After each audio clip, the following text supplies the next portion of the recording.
আল্লাহ তাআলা বলে, বান্দা কেবল দুনিয়ার জীবনের বাহ্যিক দিকটা, মাটির উপরের অংশটাই বুঝলা, আর আখিরাতের ব্যাপারে একদম গাফিল হয়ে গেল। তবে মনে রেখো, আলহাকুমুত তাকাসুর হাত্তা যুরতুমুল মাকাবির। এই গাফলতে গাফলতে আখিরাত ভুলে থাকতে থাকতে আর দুনিয়ায় ডুবে থাকতে থাকতে দুনিয়ার নেশা তোমারে পাগল বানায় দিল, গাফিল বানিয়ে দিল। একদিন মনে রেখো বান্দা, হাত্তা যুরতুমুল মাকাবির, ওই কবরস্থানে গিয়ে একদিন পৌঁছে যাবা। তো কাল্লা সাউফা তা'লামুন, সাবধান, সেদিন কবরে এসেই জানতে পারবা আমি আল্লাহর নাফরমানির পরিণতি। আইসো কবরে, সাউফা তা'লামুন, অল্প সময়ের ব্যবধানে আমি আল্লাহ তোমারে কবরে আইসাই বুঝায় দেব এই বিড়ি খাওয়ার পরিণতি কি, চা দোকানের আড্ডা দেওয়ার পরিণতি কি, এই সুদের টাকার পরিণতি কি, এই কিস্তির টাকার পরিণতি কি, আর এই ঘরে রঙিন টেলিভিশন মৃত্যু পর্যন্ত আজীবন চালানোর পরিণতি কি, তোমার ছেলের বেনামাজির পরিণতি কি, তোমার বের বেপর্দার পরিণতি কি, তোমার স্ত্রীর বেহায়াপনার পরিণতি কি।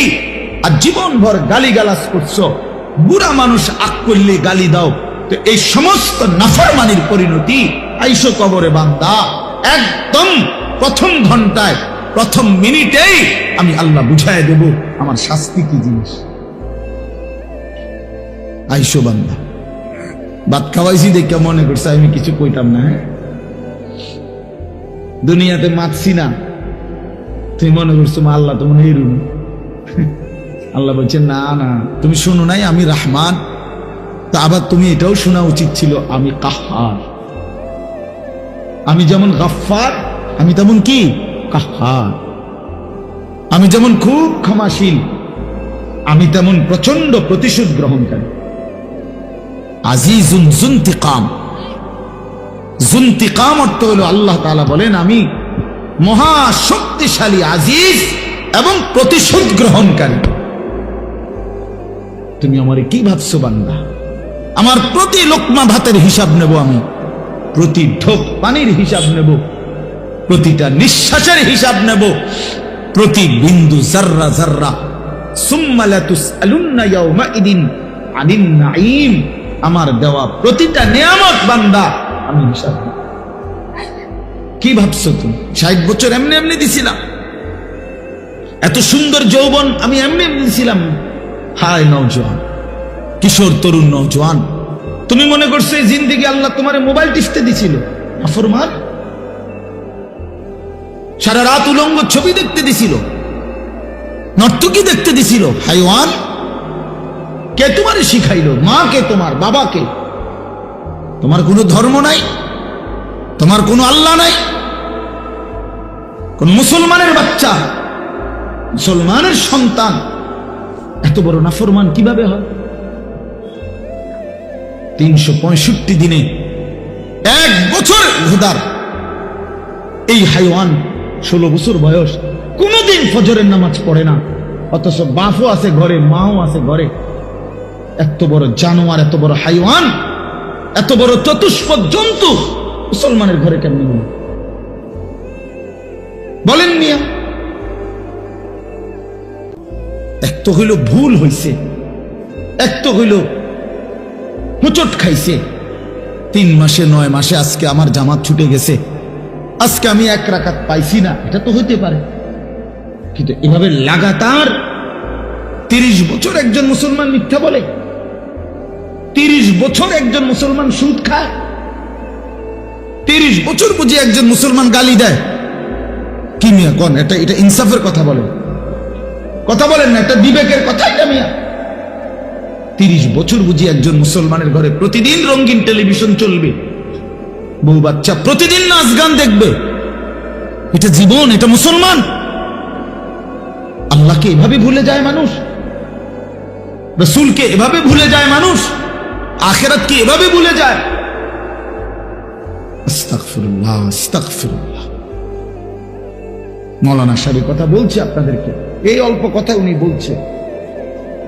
আপন মা বাপ সন্তানকে বেঈমান বানায় দেয়। আপনি তো আপনার সন্তানকে বেঈমান বানায় দিলেন মিয়া। এই নাফরমান আপনার ঘরে ঘুমায়া, এই হাইওয়ান কোনদিন ফজরের নামাজ পড়ে না, এই অসভ্য সন্তান আপনি তারে ঘুমাইতে দিলেন কেন? এই জিন্দেগির কি অর্থ আছে মিয়া? জীবন মানে শুধু সোফা?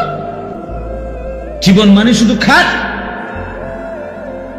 এটাই জীবন? একটা মানুষের বয়স 60 বছর, এবার হিসাব দেয়, এক সেট সোফা, 6টা চেয়ার, একটা ডাইনিং টেবিল, 2 আলমারি, 4খান খাট,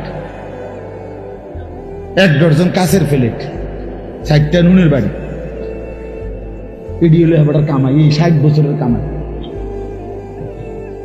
3 ফুট বিদেশ, 4টা মাইয়া বিয়ে দিছে, বাড়িতে একখান বিল্ডিং করছে, 2 রুম, 2টা বাথরুম, ভিতরে টাইলস লাগাইছে, খালাস শেষ। বাবা, এক মুসলমানের জিন্দেগি এতটুকুতে শেষ? কথা বলেন না কেন? তো কি হিসাব দিলেন? কি হিসাব মিলাইলেন?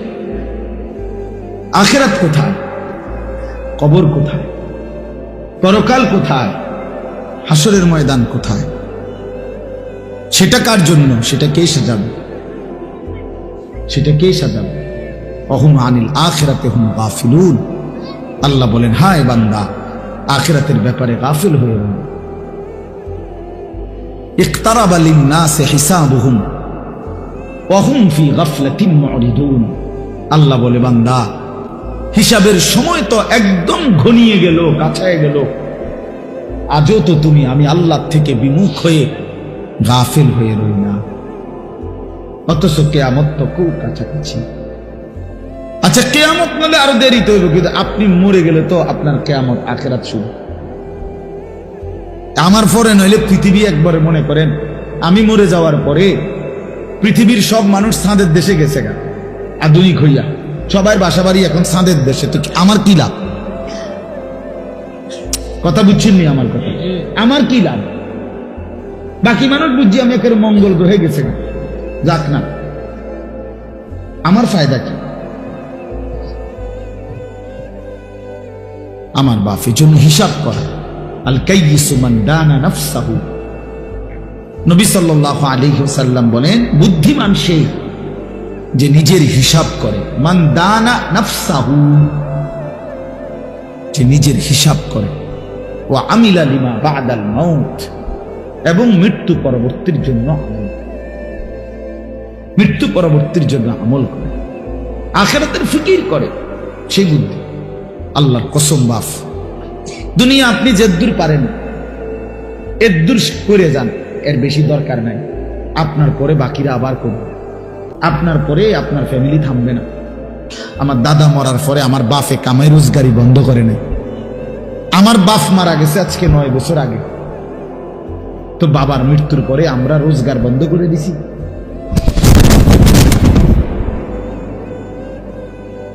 দুনিয়া 3 পুরুষ মিলাইয়াও সাজাইতে পারে বাড়ি। দাদায় বাড়ির ভিট বাঁধা গেছে, বাপে মনে করেন ছাদ দিয়া গেছে 1 তালার, তো এরপরে ফুতে আইসা হয়তো চারিদিকে ওয়াল টোয়াল উঠাইয়া আস্তর কইরা টাইলস টুইলস লাগাইয়া রুম টুম ঠিক কইরা এখন থাকে। এমন হইতে পারে না? তাহলে দুনিয়া এই ঘর 3 পুরুষ মিলাইয়া সাজাইছে, এটা হতে পারে দাদা বাপ পুত।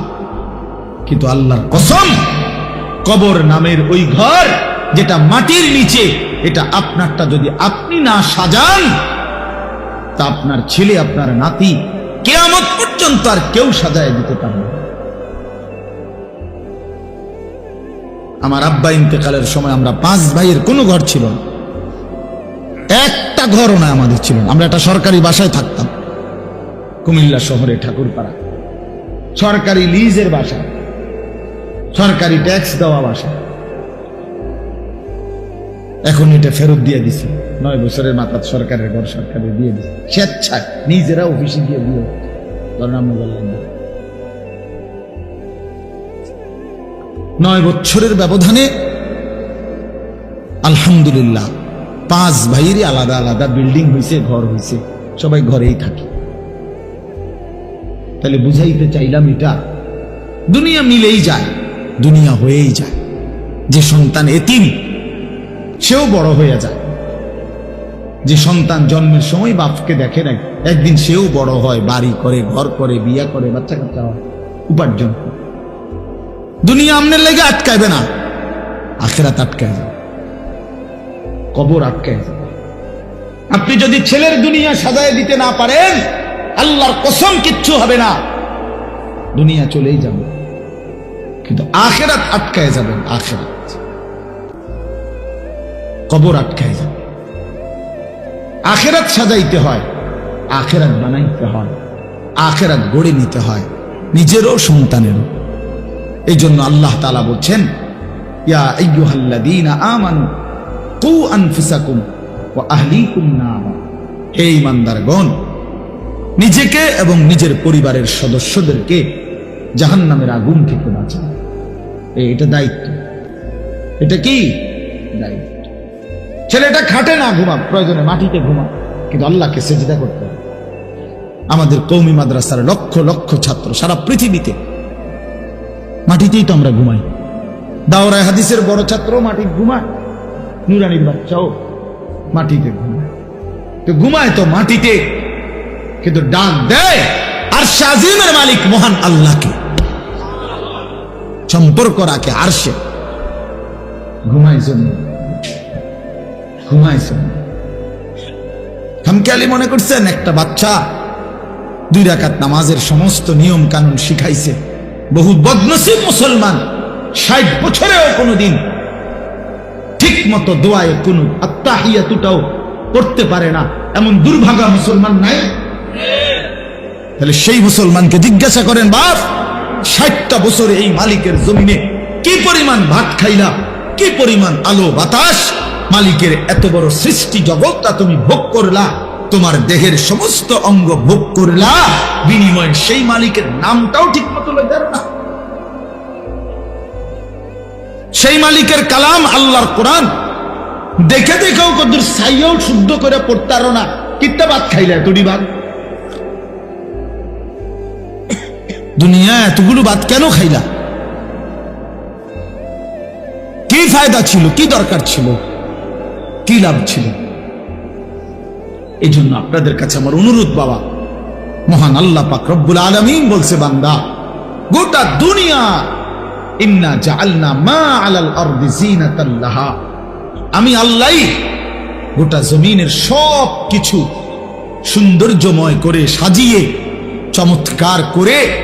আচ্ছা, এই ডেকোরেশনের, এই প্যান্ডেলের এটা যদি এতটা একটু সুন্দর মনে হয়, তো গোটা কায়নাত কতটা সুন্দর, ফুল কত সুন্দর, ফল কত সুন্দর, এক একটা পাখি কত সুন্দর, এই আসমান কতটা সুন্দর, এই জমিন কতটা সুন্দর, এক মানুষের চেহারা কত সুন্দর, এক কোলের মাসুম বাচ্চার চেহারা কত সুন্দর।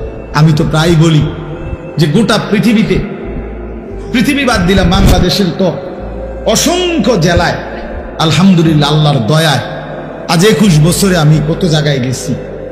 এই ওয়াজের জীবনে কত কিছুই তো দেখলাম, কিন্তু আমার 3 বছরের একটা ছোট মেয়ে আছে, আমার ছোট মেয়ে সুমাইয়া নাম।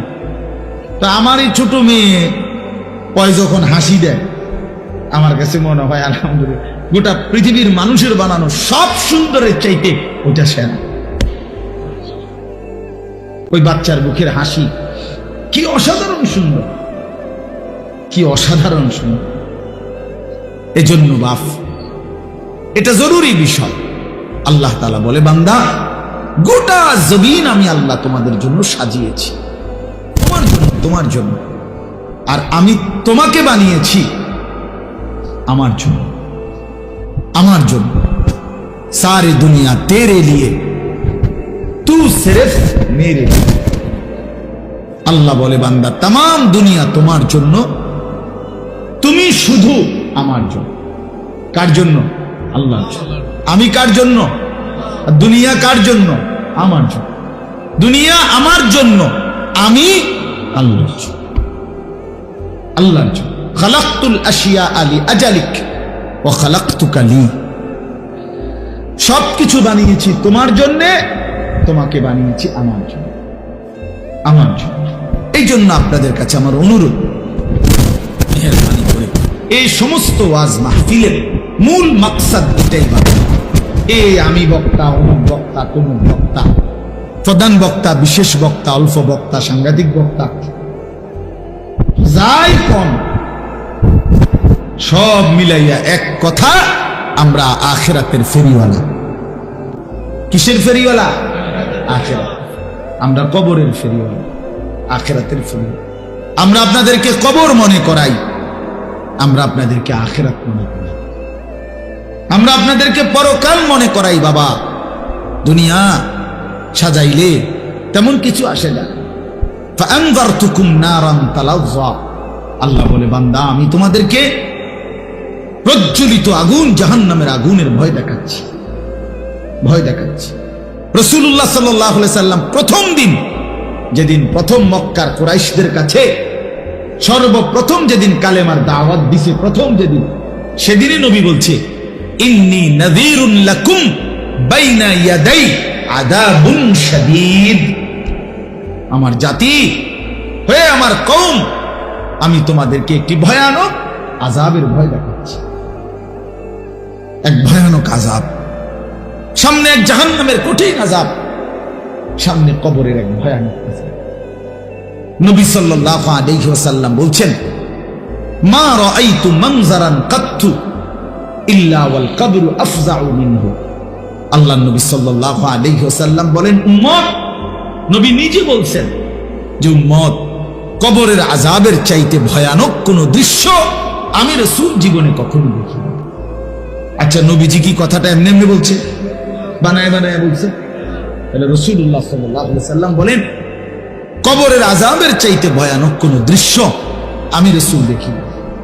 গতকালকে আমি, আমার আপন মামি মারা গেছে, গতকাল আমি ওনার জানাজা পড়ছি, তো কবরে মাটি দিছি, কবরের দিকে তাকায়া আল্লাহ নবী সাল্লাল্লাহু আলাইহি সাল্লামের হাদিসের মধ্যে আছে, হযরত বারা ইবনে আযিব রাদিয়াল্লাহু তাআলা আনহু বলেন, নবীজি একদিন এক সাহাবীর জানাজা পড়তে গেছে, তো সাথে আমরা সাহাবীরা ছিলাম। তিনি বলেন আল্লাহ নবী সাল্লাল্লাহু আলাইহি সাল্লাম জানাজার আগে কবরের দিকে তাকাইয়া অনেকক্ষণ কাঁদলেন, জোরে কাঁদছেন। সাহাবীরা বলেন আমরাও কাঁদলাম। নবীজি কান্না থামাইয়া বললেন একটু পরে, ইয়া ইখওয়ানি লিমিসলি হাদা ফাআইদ্দু, হে আমার বন্ধুরা, সাথীরা, এই কবরের জন্য তোমরাও সকলে প্রস্তুত হও, তোমরাও রেডি হও। ফাআইদ্দু, তোমরাও প্রস্তুতি নাও, তোমরাও রেডি হও। অতএব এক অনিবার্য বাস্তবতা, এক চিরন্তন বাস্তবতা। আমি আমার দাদার কবর দেখছি, আমি আমার বাবার কবর দেখছি, আমি আমার জ্যাঠারে কবরে রাখছি, আমি আমার মামিরে কবরে রাখছি, মামারে, আমার সেই জলজ্জান্ত চোখে দেখা মানুষগুলো আমার চোখের সামনে পৃথিবী থেকে বিদায় নিছে। তো এবার বার যেন ওই কবর আর লাশ আমাকে বলছে, আনিস, একদিন তুমি চলে যাবে। হযরত উমর রাদিয়াল্লাহু তাআলা আনহু, আমরা কিতাবে পড়ছি, তিনি সর্বদা বলতেন কুল্লা ইয়াউমিন ইউকালু মাতা ফুলান মাতা ফুলান, প্রতিদিন ঘোষণা হয় আজ অমুকের মৃত্যু হলো, আজ অমুকের মৃত্যু হলো।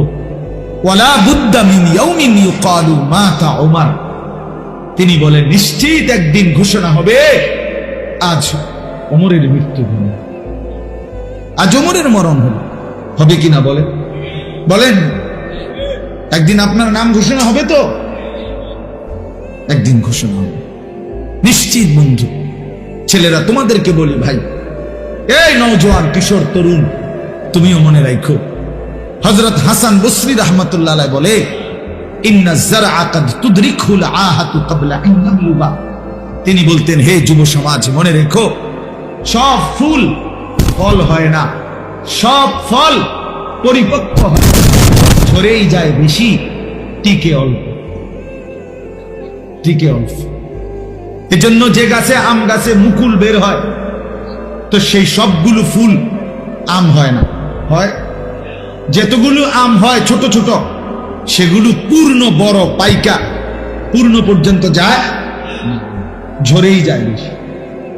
কি যায় বেশি? ঝরে যায়। মানে তিনি বলতেন যে যুবক, এ কালকে আমার বাড়িতে মামির যখন জানাজা পড়ছি, জানাজার পরে আমাকে পুরা আত্মীয় স্বজন আসছে নানার বাড়িতে।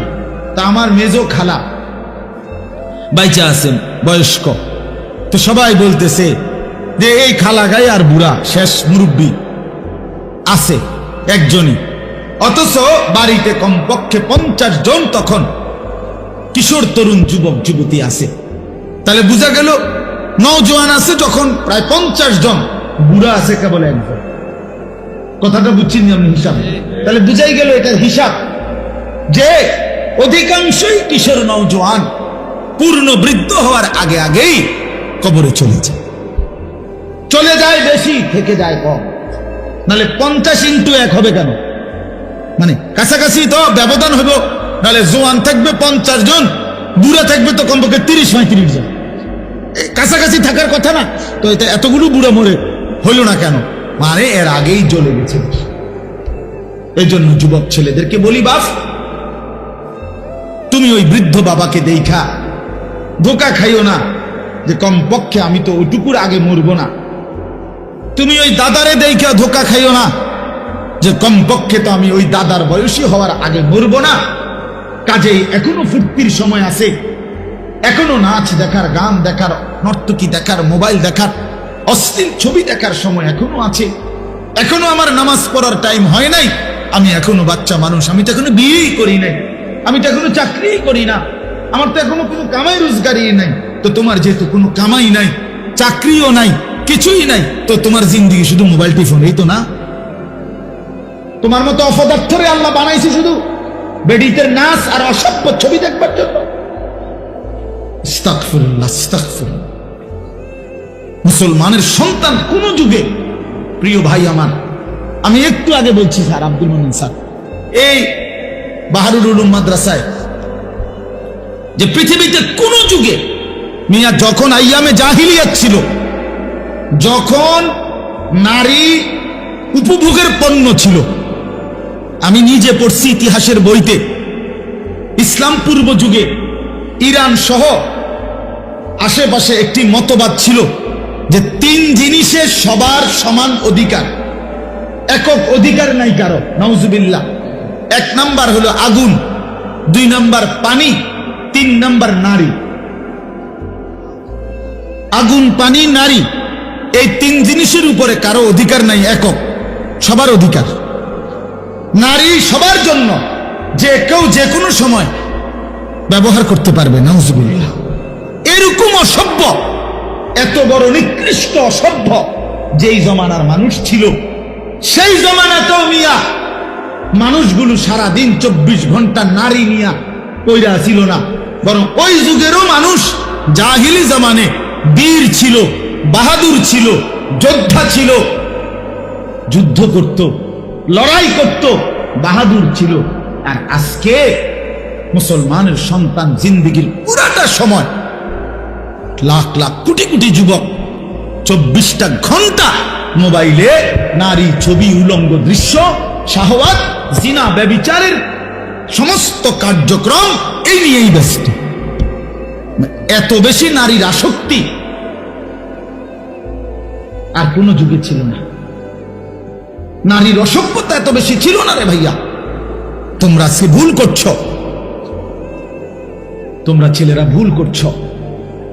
তোমরা ছেলেরা খুব বেশি মজা পাইয়া লাইছো মোবাইলে, তোমরা ছেলেরা খুব বেশি মজা পাইছো মোবাইলে। প্রিয় বন্ধু আমার, ছেলেরা আমার, এটা তোমাদেরকে একদিন কষ্ট দিবে। একদিন রাত শেষে শুনবা পৃথিবীতে ফেসবুকও নাই, ইউটিউবও নাই, অনলাইনও নাই। আমি সেদিন মুন্সিগঞ্জ গেছি মাহফিলে, 2 দিন আগে। মুন্সিগঞ্জ মাহফিলে গিয়া যাওয়ার পথে শীতলক্ষা সেতু, শীতলক্ষা নদীর উপরে ব্রিজ, তো ব্রিজের যেখানে টোল দেয়, এই টোলের জায়গার মধ্যে লম্বা লাইন, জ্যাম বাজা গেছে। কিরে ভাই, এখানে তো এত বড় জ্যাম বাজার কথা না। পরে আমার সাথে একজন মাওলানা গাড়িতে ছিল, ওনারে বললাম দেখে আসেন কি হয়েছে, টোলের মুখে যান। তো টোলের যেখানে মুখে, যেখানে টোলটা নেয়, ওইখানে গিয়া দেখে 3টা কম্পিউটার, ওনাদের 3টা মানে লেন, যেখানে টোল নেয়, ব্রিজের টোল বুঝেন তো, টাকা দেয় যে, এই এখানে তিনটারই কম্পিউটার সিস্টেম ফেল করছে, মানে চলতেছে না, হঠাৎ একটাও না, হ্যাং হয়ে গেছে। এটারে টিপতে আছে বেচারা জান্ডা দিয়া, কিন্তু এটা অন হয় না, অন হয় না। এই জন্য এই শত শত গাড়ি আটকায় গেছে, টোল নিচ্ছে না। তাহলে কি ভাইয়া, পৃথিবীতে এক সেকেন্ডে, এক মুহূর্তে হতে পারে এই প্রযুক্তি থাকবে না, কিন্তু তোমার আল্লাহ থাকবে, তোমার কবর থাকবে, তোমার আখিরাত থাকবে, আর তোমার পুরা জিন্দেগীর এই ভালো কিংবা নাফরমানি এটা কিন্তু থেকেই যায়। তুমি এটা আর কোনোদিন নিজের থেকে শত ধুইয়া আর সরাইতে পারত না। وشهد عليهم سمعهم وابصارهم وجلودهم بما كانوا يعملون। আল্লাহ তাআলা বলে, হাসরের ময়দানে বান্দা, তোমার কান, তোমার চোখ এবং তোমার সারা দেহের চামড়া, জুলুদুহুম, তোমার চামড়া পর্যন্ত আমি আল্লাহর কাছে তোমার সারা জীবনের কর্মকাণ্ডের ব্যাপারে সাক্ষ্য দিব, সাক্ষ্য দিব। এজন্য মানুষের যে শিহরণ, শাহওয়াত, এটাও সাক্ষ্য দিব। অর্থাৎ মানুষের চামড়ার মধ্যে ফিলিংস, এই যে নারী দেখলে, ছবি দেখলে, ভিন নর্তকী দেখলে মানুষের চামড়ার মধ্যে শিহরণ আসে। এইটা যে শিহরণ আসছে চামড়ার ভিতরে, যে আল্লাহ, এই চামড়া এটা বলে দিবে হাসরের ময়দানে যে মালিক নাফরমান সারা রাত আমারে দেখা, এই অনুভূতি আর এই ফিলিংস তার ভিতরে কাজ করছে, হারাম। মানুষের যৌনতা চামড়ার সাথে সম্পৃক্ত, শাহওয়াত। এজন্য যত ডাক্তার, চর্ম ডাক্তার, এত ডাক্তার যৌন রোগেরও ডাক্তার, চর্ম ও যৌন রোগ বিশেষজ্ঞ, এটা একই সাথে সম্পৃক্ত। এই জন্য আমি অনুরোধ করছি, আমার এটা আলাদা বললাম ফিকির, তোমরা ছেলেদের কাছে নষ্ট হইও না বাপ, চরিত্রহীন হইও না, চরিত্রহীন হইও না। একদিন হতে পারে তোমার মোবাইল থাকবে না, কিন্তু তোমার জিন্দেগির থেকে নাফরমানি তুমি আর আলাদা করতে পারতাম। এই নারী, এই ছবি, এই নাচ গান, এই অসভ্যতা, এই উলঙ্গপনা, এই বেহায়াপনা আর কোনোদিন তোমার জীবন থেকে তুমি আলাদা করতে পারতাম। সেদিন আটকায় যাইবা, সেদিন কবরে কষ্ট পাইবা। কোরআন শরীফে আছে, আল্লাহ বলছে, জিনার ব্যভিচারের সাথে সম্পৃক্ত যারা, ইউদাআফ লাহুল আযাবু ইয়াউমাল কিয়ামা, আমি আল্লাহ কিয়ামতের দিন তাদেরকে ডবল ডবল ডবল ডবল দ্বিগুণ দ্বিগুণ শাস্তি দেব। ওয়া ইয়াখলুদ ফীহি মুহানা, এবং তাদেরকে বেইজ্জতি করে, লাঞ্ছিত করে চিরস্থায়ী জাহান্নামে ফেলে দেন। আল্লাহ আমাকে মাফ করে দেন। এজন্য প্রিয় ভাই আমার, আমাদের মূল ফিকিরি কথাটাই বুঝানো, আখিরাত। আখিরাত আমাদের এই সমস্ত ওয়াজ, সমস্ত বয়ান, উলামায়ে কেরাম সমস্ত চিল্লা চিল্লি, একটাই মাকসাদ, আখিরাত, পরকাল, পরকাল, আখিরাত। এই পৃথিবী একদিন, এই তর্জমাটা শুধু শুনেন, এই কথা শেষ। আল্লাহ তাআলা বলছেন, বান্দা, তুমি যেরকম মরতেছ, প্রতিনিয়ত তোমার চোখের সামনে যেরকম মানুষের মৃত্যু হয়, একদিন এই গোটা সৃষ্টি জগৎটা শেষ হয়ে যাবে, এরও মৃত্যু হবে। এটাই আখিরাত, এটাই কিয়ামত, এটাই কিয়ামত। আর এই সূরার মধ্যে আল্লাহ তাআলা বলেন আল কারিয়া। এই আল কারিয়াতু শব্দের অর্থ এটাই, যে আল্লাহ তাআলা বলেন প্রচন্ড আঘাত, প্রচন্ড ধ্বনি, বিকট শব্দ, মাল কারিয়া। কি সেই বিকট শব্দ? ওমা আদরাকা মাল কারিয়া, আপনি কি নবী জানেন সেই বিকট শব্দটা কি? এখানে বিকট শব্দ বলতে কিয়ামত বুঝাইছে, ইসরাফিলের ফু। আপনি শুধু এতটুকু বুঝেন, একটা মিনিট শুধু ভাবেন, এই প্যান্ডেলটা যেমনে আছে এখন, যেটা যেমনে আছে, 10টা সেকেন্ড শুধু কল্পনা করেন তো, যে সবগুলো লাইট ঠাস ঠাস করে ভাঙ্গা যাইতেছে, প্যান্ডেলটা ভাঙ্গা যাচ্ছে, স্টেজটা ভাঙ্গা পড়ছে, পর্দার কাপড়গুলো তসতস করে ছিঁড়ে ফেলতেছে। আচ্ছা, পরিস্থিতিটা কেমন? এইবার ভাবেন তো, আসমান ভাঙতেছে, পাহাড়গুলো উঠতেছে তুলার মতো, সাগর নদীর পানিগুলো টকবক করে উতরাইতেছে, তারকারাজি কোটি কোটি খসে খসে পড়ছে, গোটা সৃষ্টি, গোটা কায়নাত ভেঙে চুরে ধ্বংস হয়ে যাচ্ছে। মালিক বলে, বলো না বান্দা, সেই পরিস্থিতিটা কেমন হবে? সেই আওয়াজটা কেমন হবে? সেই চিৎকারটা কেমন হবে, মানুষের হাহাকার কেমন হবে। ও তারান্নাসা সুকারা, মানুষ সব মাতালের মতো ছুটবে। আল্লাহ বলছে মা তার দুধের বাচ্চাকে ছুঁড়ে ফেলে দিবে, গর্ভবতী নারীর পেটের বাচ্চা নিজে নিজে পড়ে যাবে, নিজে নিজে পড়ে যাবে। আসমান ইজাস সামাউন ফাতারাত, চুরচুর করে ভাঙতে থাকবে। ওয়া ইদাল কাওয়াকিবুন তাসারাত, তারকারাজি খসে খসে পড়বে। তো তখন কি পরিমাণ আওয়াজ হবে, কি পরিমাণ দিক বিদিক মানুষ বেকারার হয়ে যাবে। ইয়াকুলুল ইনসানু ইয়াউমাইদিন আইনাল মাফার, লোকেরা অস্থির হইয়া বলবে হায় পালাবো কোথায়। কাল্লা লা ওয়াজার, আল্লাহ বলে না বান্দা, আচ্ছা কোথাও আশ্রয় নাই। জমিনের ভূমিকম্প চলছে, গোটা কায়নাত ভাঙচুর চলছে, আজ আর কোথাও ঠিকানা নাই। ইলা রাব্বিকা ইয়াউমাইদিনিল মুস্তাকার, আজ কেবল হাসরের ময়দানে তোমার রব আল্লাহর কাছেই কেবল ঠিকানা, আর কোথাও। আগামীর গন্তব্য আখিরাত, আগামীর গন্তব্য হাসরের মাঠ। হাসরের মাঠ, মানুষগুলো সব বিক্ষিপ্ত হয়ে যাবে। তো এইটা আল্লাহ বলেন আল কারিআতু মাল কারিআ, এই প্রচন্ড বিকট শব্দ আপনি কি জানেন বন্ধু সেটা কি? সেটা কিয়ামতের শব্দ। সেটা ইসরাফিলের ফু দিলে এই সৃষ্টি জগৎ যে ভেঙে যাবে, কিয়ামত হবে, তার আওয়াজ আপনারা সহজে বুঝবেন। কোন রাস্তায় যদি ট্রাকের চাক্কা ব্রাস্ট হয়, আওয়াজটা ভিন্ন হয়। ট্রাকের চাক্কা ব্রাস্ট হলে বোঝা যায়, এত জোরে আওয়াজ যে এটা কিসের চাক্কা ব্রাস্ট হয়েছে, এরকম বিকট শব্দ। আল্লাহ তাআলা বলেন এই ইসরাফিল ফু দিলে জমিনে ভূমিকম্প শুরু হবে, আর ঠাস ঠাস করে চারিদিকে যখন ভাঙতে শুরু হবে, ইয়াউমা ইয়াকুনুন নাসু কাল ফারাশিল মাবসুস, মানুষগুলো তখন বিক্ষিপ্ত পতঙ্গের মতো ছুটাছুটি শুরু করবে। অর্থাৎ এটা তাফসীরে লিখছে, এই যে লাইট, আগুন, বাতির সামনে ছোট ছোট সাদা যে পোকা উলু, এই উলু এগুলা যেরকম চারদিক থেকে উইরা উইরা আইসা নিজে নিজে পইরা মরে যায়। আল্লাহ তাআলা বলছে কাল ফারাশিল মাবসুস, অর্থ হলো মাবসুস মানে বিক্ষিপ্ত, এলোমেলো। ফারাশ মানে হলো এই পতঙ্গ, এই উলু পোকা। এই উলু পোকার মতো বিক্ষিপ্ত চারদিক থেকে মানুষগুলো ছুটাছুটি করবে, যে যারে পায়রা ধাক্কায় আর ছুটা সামনের দিকে বাঁচার জন্য ছুটতে থাকবে। আল্লাহ বলেন যে যেখানে পড়ে যাবে সেখানেই তার মৃত্যু হয়েছে। ওয়াতাকুনুল জিবালু কালইহনিল মানফুশ, আপনারা তুলা, ওই যে লেফ তোষক বানাইতে যে তুলা ধুনায়, এটা জানেননি? আগে তো বাঁশ দিয়ে দিয়ে পিটটা পিটটা লাঠি দিয়ে ধুনাইতে, এখন মেশিন দিয়েও ধুনায়। মানে এটারে আগে রিপেয়ারিং করে, এরপরে লেফ তোষক বানায়। এই তুলারে যখন ধুনায় তখন কিন্তু তুলা একদম আলাদা আলাদা থাকে, তখন একটু বাতাস লাগলে তুলাটা কি করতে থাকে, উঠতে থাকে। তো আল্লাহ তাআলা বলেন ইসরাফিল ফু দিলে গোটা জমিনের ভূমিকম্প শুরু হবে, মানুষ যেরকম ছুটবে, সমস্ত পাহাড়, এই উঁচা উঁচা পাহাড়গুলো এই ধুনিত, এই ধুনায় তুলা যেরকম উড়ে, এরকম পাহাড়ের মাটিগুলো ভাবে উঠতে থাকে। আর এভাবেই একদিন আল্লাহ বলেন কায়নাত শেষ করে যাবে, হাসরের মাঠ কায়েম হবে।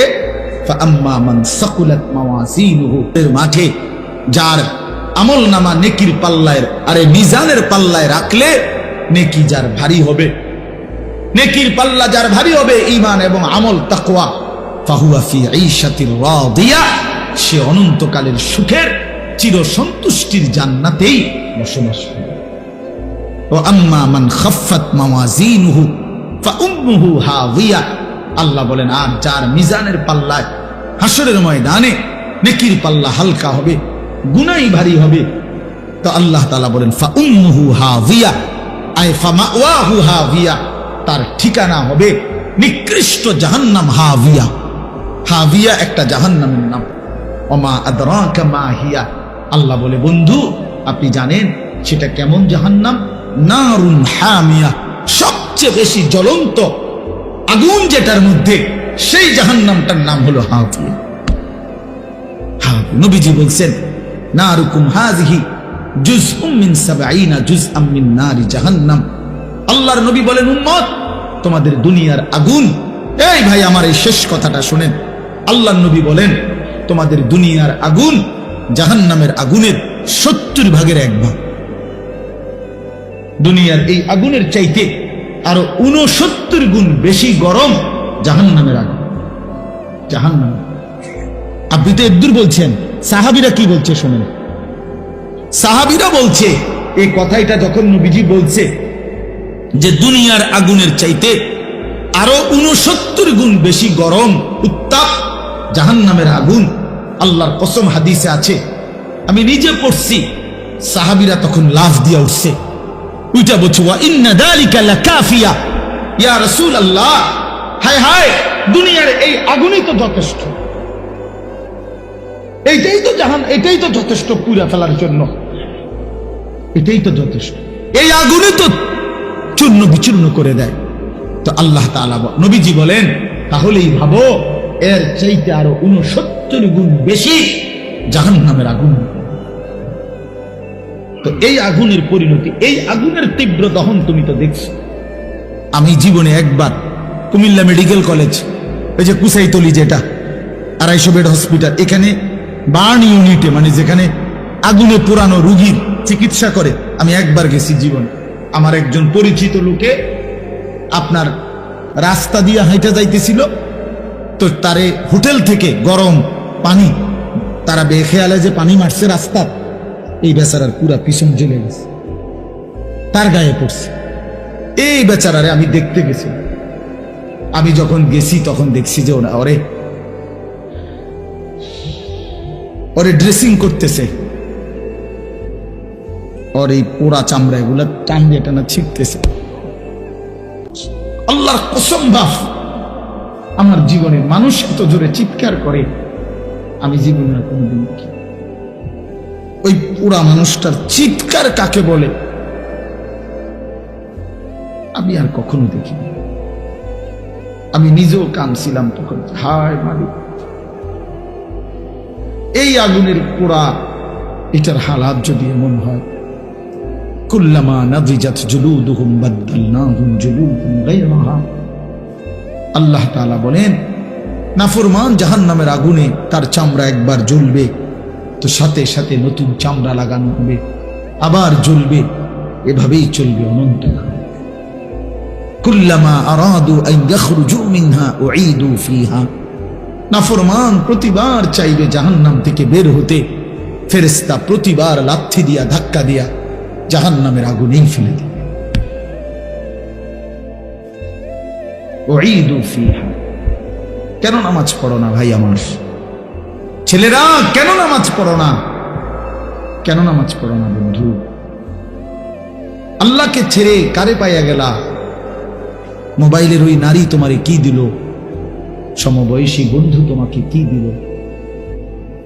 ছেলেরা যার মতো চুল সাজাইছ, ওই ইহুদি বেঈমান কিংবা খ্রিস্টান বেঈমান, ওই খেলোয়াড় কিংবা গায়ক নায়ক, সে তোমাকে এই পর্যন্ত কি দিছে বলো? একটা টাকা দিল না 10টা টাকা দিল? একটা বনরুটি দিল না 1 কাপ চা খাওয়াইলো? তুমি কেন সিনেমার নায়ক? সে তো তোমারে চিনেও না, তোমার দিকে ফিরে তো সে মোটেও না, তোমার দিকে ফিরে তো সে মোটেও না। বুঝেন না কথাটা? ইউরোপ আমেরিকার ওরা তো তোমারে চিনেও না, তুমি কেন তার মতো নিজেকে সাজাইলা? কিন্তু তুমি যদি তোমার রাসূলের মতো চুল বানাইতা, তিনি তো তোমারে চিনতেন। হাদিসের মধ্যে আছে, নবী সাল্লাল্লাহু আলাইহি সাল্লামের উপরে কেউ দুরূদ পড়লে কবরে ফেরেশতারা গিয়া বিইসমিহি ওয়া ইসমি আবিহি, ওই ব্যক্তির নাম এবং বাপের নাম সহ উল্লেখ করে আল্লাহর কসম নবীজির সামনে বলে, পেশ করে, ইয়া রাসূলুল্লাহ, অমুকের সন্তান আলী আশরাফের ছেলে আনিসুর রহমান আপনার উপরে একবার দুরূদ শরীফ পড়ছে। আমার জীবনে তো আমি এরকম অনেক মানুষকে দেখছি, যারা আমি সামনে গেছি হয়তো বলছে, হুজুর আপনার কথা অনেক শুনছি, আমি যদিও আপনারে দেখি নাই কিন্তু আপনার নাম শুনছি অনেক। তো রাসূলুল্লাহ সাল্লাল্লাহু আলাইহি সাল্লামের সামনে আমি যদি হাসরের ময়দানে সুপারিশের জন্য যাই, আমি যদি হাউজে কাউসারের পানির জন্য যাই, তো তো তিনি দেখে যদি দাঁড়াই যে বলি, ইয়া রাসূলুল্লাহ, আমি আনিসুর রহমান, সুপারিশের জন্য আসছি। নবী তো বলবে, হ্যাঁ, তোমার নাম তো আমি অনেক শুনতাম, তুমি যে আমার উপরে দুরূদ পড়তা, ফেরেশতারা আয়েশা তো প্রায় তোমার নাম বল। আচ্ছা, কি মজাটা হবে তখন? আর যদি বলে, হাই উম্মত, তুমি আমার উম্মত, না তো আমি তো কোনোদিন তোমার নাম শুনি না, আমি তো কোনোদিন তোমার নাম শুনি নাই, তোমার তো চিনলাম না উম্মত, কি হবে ভাইয়া? কে সুপারিশ করবে তখন? এই জন্য দোস্ত আমার, বন্ধু আমার, দয়া করে আল্লাহ তাআলা আমাদেরকে মনে করাইছে আখিরাত, আল্লাহ আমাদেরকে কিয়ামত মনে করাইছে। বান্দা ভুল করো না, বান্দা ভুল করো না। ফালা ইয়াগুররান্নাকা তাকাল্লুবুল লাযীনা কাফারু ফিল বিলাদ। আল্লাহ বলে, বেঈমান আর কাফেররা যে দুনিয়া তামসা করে, ঘোরাফেরা করে, এটা দেখে তুমি বান্দা ধোঁকা খেও না, ধোঁকা খেও। অল্প কয়দিন, কুলু ওয়া তামাত্তাউ কালিলান ইন্নাকুম মুজরিমুন। আল্লাহ বলে, নাফরমানরা অল্প কিছু সময়ের জন্য দুনিয়া ভোগ করো, আমি দিলাম দুনিয়া, খাইতে দিলাম, ভোগ করতে দিলাম দুনিয়া। আমি জানোয়ারকেও খাওয়াই, কুকুর বিড়ালকেও খাওয়াই, তবে মনে রেখো, ওয়াইলুন ইয়াউমাইযিল লিল মুকাদ্দিবিন, সমস্ত মিথ্যাবাদী নাফরমানের জন্য সেদিন আখিরাতে রয়েছে জাহান্নাম। ওয়াদারনি ওয়াল মুকাদ্দিবিনা উলিন নি'মাতি ওয়া মাখিলহুম কালিলা। আল্লাহ বলে, নাফরমান, মিথ্যাবাদী, বেঈমান, কিছু সময়ের জন্য তোরে সুযোগ দিলাম, দুনিয়া ভোগ কর, তবে মনে রাখিস, ইন্না লাদাইনা আনকালা ওয়া জাহিমা, আমার কাছে আখিরাতে আগুনের শিকল আর জাহান্নামের আগুন রেডি আছে। আল্লাহ কোরআনে বলছে, ইন্না হাদাইনাহুস সাবিলা ইম্মা শাকিরান ওয়া ইম্মা কাফুরা ইন্না আ'তাদনা লিল কাফিরিনা সালাসিলা ওয়া আগলালান ওয়া সাঈরা। আল্লাহ বলে, বান্দা, আমি তোমারে পথ দেখাইছি কোরআন দ্বারা, সুন্নাহ দ্বারা, উলামা দ্বারা, নবী দ্বারা, রাসূল দ্বারা। আমি দেখেছি তুমি আমার অনুগত না অবাধ্য। মনে রাখো, অবাধ্য হও তো আমি হাসরের ময়দানে তোমার জন্য আগুনের শিকল, বেরি এবং জাহান্নামের আগুন রেডি আছে। এই কথাটা শেষ শুনেন, এইভাবে শুধু আপনি দেখেন তাহলে বুঝবেন। হাসরের ময়দানে আল্লাহর কসম, কোরআন শরীফে সূরা ইয়াসিনের মধ্যে আছে, ইন্না জাআলনা ফি আনাকিহিম আগলালান ফাহিয়া ইলাল আযকানি ফাহুম মুকমাহুন। এটা সূরা ইয়াসিনের আয়াত কিনা? এটার অর্থ কি জানেন? এই অর্থটা দেখাইতেছি। হাসরের ময়দানে নাফরমান পাপীকে ফেরেশতা এইভাবে দুই হাত পিছনের দিকে দিয়া বাইধা, এই থুতনির নিচে এই অংশ দিয়ে এইভাবে ঠেলা দিয়া, ধাক্কা দিয়া, এইভাবে জাহান্নামের শিকল বেরি দিয়া বাইধা দিবে। আল্লাহর কসম, এইটাই এই সূরা ইয়াসিনের এই আয়াতের অর্থ। এই বেঈমান আর লক্ষ কোটি বছরে কোনোদিন আর নিচের দিকেও চাইতে পারবে না, কারণ নিচের দিকে চাইবে কি দিয়ে? এটা দিয়ে তো ঠেলা দিয়ে রাখছে উপরের দিকে। এইটা অর্থ, ফাহুম মুকমাহুন, আর কোনোদিন চোখ নামাইতে পারবে না নিচের দিকে। হযরত আবু দারদা রাদিয়াল্লাহু তাআলা আনহু এক সাহাবী ছিলেন। উনি বলছেন, হে জাতি, হে উম্মত, হে নবীর উম্মত, আজকে হাত উঠাও, আজকে উপরের দিকে হাত উঠাও ইমানদার। এখন যদি হাত উঠাও, তাহলে দুই হাত উঠাইলে নিয়ত বাঁধা হবে, নামাজ পড়া হবে, আখিরাতে জান্নাত মিলবে। নয়তো নাফরমান, বেনামাজি, এই মনে রাখিস, তোর দুই হাত ফেরেশতা উঠাবে। তুই তো উঠাইলি না, নিজে বেঈমান, তো ফেরেশতা তোর দুই হাত উঠাইয়া পিছন দিকে বান দিয়া তোর এমনে ধাক্কা দিয়া বাইধা দিবে, আর অনন্তকালের জন্য জাহান্নামে লাথি মাইরা ফেলাইয়া দিবে। অপেক্ষা কর, অপেক্ষা কর। শেষ কথা, ঠিক কিনা বলে? খালাস, চলেন আমরা ফিরতে চেষ্টা করি, নিজেকে বদলাই, আখিরাতের ফিকির করি, কবরের ফিকির করি। যুবকেরাও, বয়স্করাও, নারীরাও, পুরুষরাও, বলেন ইনশাআল্লাহ। দ্বীন শিখেন, সন্তানকে মাদ্রাসায় পড়ান, আল্লাহর কোরআন শিখান, রাসূলের হাদিস শিখান, আখিরাতের ফিকির শিখান।